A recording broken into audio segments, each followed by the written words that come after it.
Everyone, welcome back to my channel. ఈరోజు special బ్లాగ్తో వచ్చాం. మేము హైదరాబాద్ నుండి మహారాష్ట్రలోని ప్రసిద్ధమైన కృష్ణేశ్వర జ్యోతిర్లింగం దర్శనానికి బయలుదేరాం. ఇది 12 జ్యోతిర్లింగాల్లో ఒకటి. మరి మా ప్రయాణం ఎలా జరిగిందో మీతో పూర్తిగా షేర్ చేయబోతున్నాం.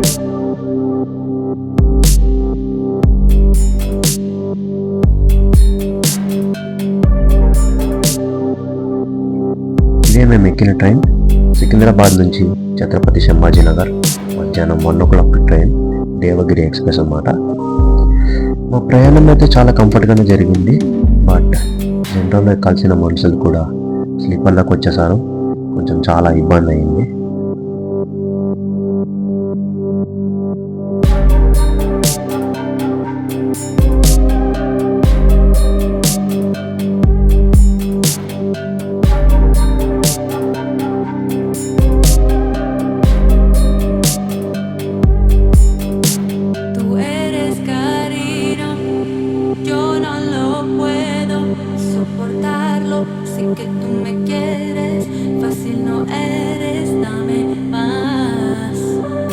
సో బయటికి వచ్చేసాక అయితే మీరైతే ఆటో మాట్లాడేసుకోండి. ఛత్రపతి సంభాజీనగర్కి మరి 20 రూపీస్ అయితే తీసుకుంటారు. అండ్ ఇదే మేమున్న హోటల్ మోడీ సామ్రాట్.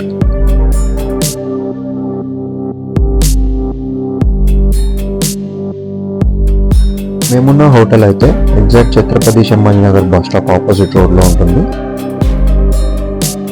ఇదే Chhatrapati Sambhajinagar bus stop.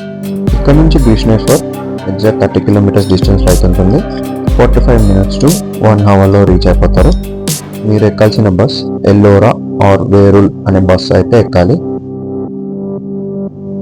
Bus ticket అయితే 41 rupees పర్ పర్సన్ అయితే ఛార్జ్ చేస్తారు.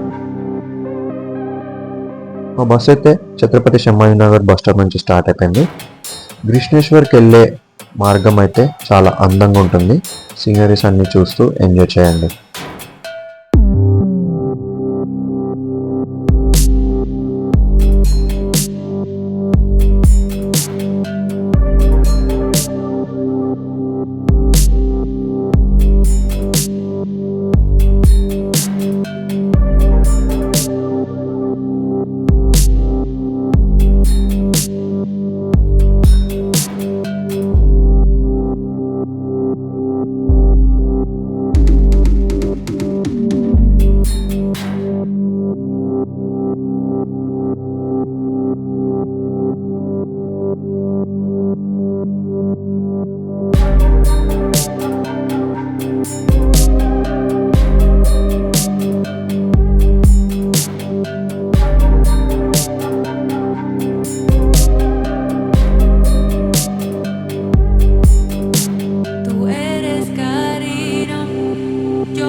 ఎగ్జాక్ట్ 45 minutesలో మేమైతే కృష్ణేశ్వర టెంపుల్ చేరుకున్నాం. ఇదే కృష్ణేశ్వర టెంపుల్ ఆలయం మెయిన్ ఎంట్రన్స్. ఇదే కృష్ణేశ్వర జ్యోతిర్లింగం. ఇక్కడ ఆర్కిటెక్చర్ చాలా అద్భుతంగా ఉంటుంది. రాయి తవ్వకాలలో నిర్మించిన ఈ ఆలయం శివుని భక్తులకి ఒక పవిత్ర స్థలం. ఇదే కృష్ణేశ్వర ఆలయం వెళ్ళాల్సిన మార్గం. ఇక్కడైతే మొబైల్ ఫోన్స్ అలో లేదు. దీనికి ఆనుకొని పక్కనున్న షాప్లో అయితే మీరు పెట్టచ్చు. ఈచ్ మొబైల్ 10 rupees ఛార్జ్ చేస్తారు. ఈ కృష్ణేశ్వర ఆలయంకి అయితే కొన్ని రూల్స్ ఉన్నాయి. మగవాళ్ళు అయితే లోపలికి వెళ్ళేటప్పుడు పైన షర్ట్ కానీ బనియన్ కానీ ఏమి వేసుకోకూడదు. అన్ని ఆలయాల కంటే ఈ ఆలయానికి ఒక విశిష్టత అయితే ఉంది. మీరైతే గంగాజలం శివలింగం పైన పోసి శివలింగంని టచ్ అయితే చేయొచ్చు. ఇక్కడ స్థల పురాణం ప్రకారం ఈ ప్రాంతంలో బోష అనే రాక్షసుడు ప్రజల్ని చాలా ఇబ్బంది పెట్టేవాడు. అతన్ని నిలువరించడానికి ధర్మపుత్రురాలు కుసుమ అనే భక్తురాలు ప్రతిరోజు శివలింగాన్ని పూజించేది. ఆమె భక్తి చూసి బోష కోపంతో ఆమె భర్తను హత్య చేశాడు. దుఃఖంలో ఉన్న కుసుమ శివుని ప్రార్థించగా మహాదేవుడు ప్రత్యక్షమై ఆమె భర్తను మళ్ళీ ప్రాణం పోసి జీవితం ఇచ్చాడు. ఆమె భక్తికి సంతోషించిన శివుడు ఇక్కడే నేను జ్యోతిర్లింగం స్వరూపంలో వెలుగుతాను అని చెప్పాడు. అలా ఈ స్థలం కృష్ణేశ్వర లేదా కృష్ణేశ్వర జ్యోతిర్లింగం ప్రసిద్ధి చెందింది.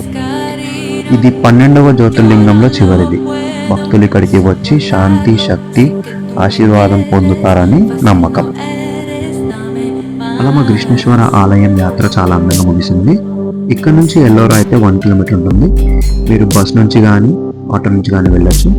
మా వ్లాగ్ నచ్చితే లైక్ చేయండి, సబ్స్క్రైబ్ చేయండి. Thanks for watching.